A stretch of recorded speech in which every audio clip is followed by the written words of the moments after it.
Hello, welcome to the first episode of Brontë Tours. Now this building behind me here is called St Peter's Church. This church is where Patrick Brontë was curate. He was here from 1810 to 1815 and his children and wife lived just a bit over that way. So we're going to have a bit of an explore of this church. I don't think we can actually go in, but we can at least see the outside of the church. There's also some other interesting things as well.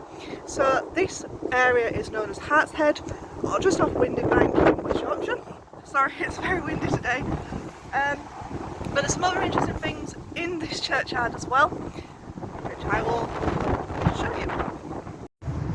Unfortunately we can't get into the church. I've just tried the door and it's not open, but I wanted to show you another feature of this graveyard which supposedly has connections to Robin Hood, the legend of Robin Hood, and that is this thing here.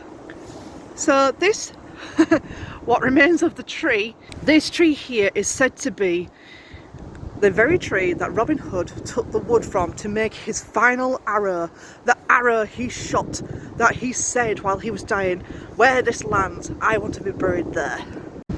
Now whether that is true or not, whether Robin Hood genuinely did get the wood from this very tree to be able to shoot the arrow to then go, where that arrow lands is where I hope to be buried, we will never know, unfortunately. We will never know.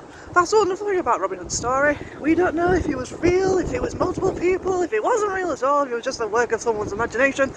We do not know. But that is supposedly the very tree that he supposedly got the wood to make his final arrow. He definitely got himself around, that's much I can say. But yeah, this is the Anglican church. But yeah, this here is the Anglican church that Patrick Brontë worked at between 1810 and 1815.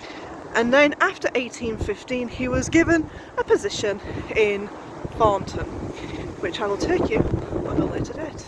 So yeah, that's St Peter's Church that Patrick Brontë worked at between 1810 and 1815. Another interesting feature in this area, if we cross the road safely, and I turn the camera, is we have stocks.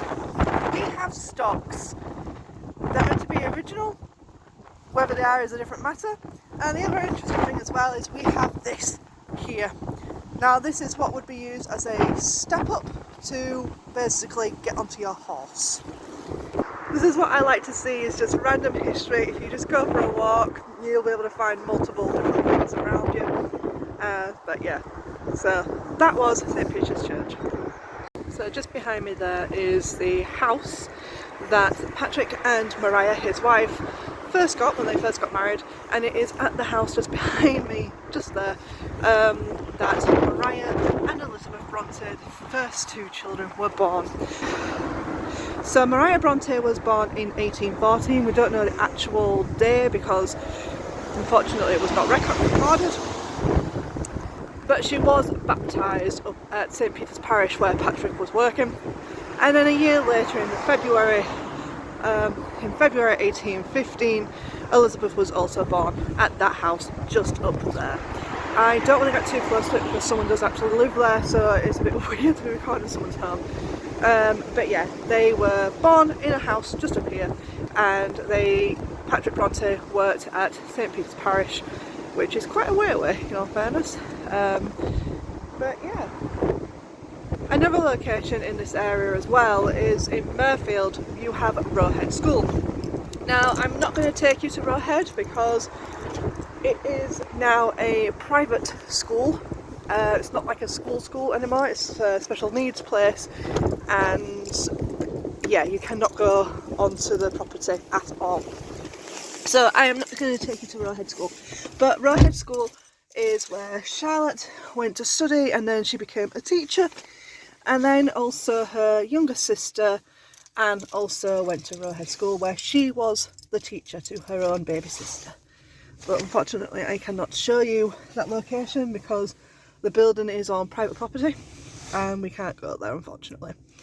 But yeah, so thank you for following me on this first little bit of Brontë tours. It's not a lot, I'm afraid. A lot of the buildings are still preoccupied. A lot of the buildings are still occupied by other people. But I hope you have enjoyed this first part of Bronte tours, and I will catch you in another tour at a later date. Bye for now.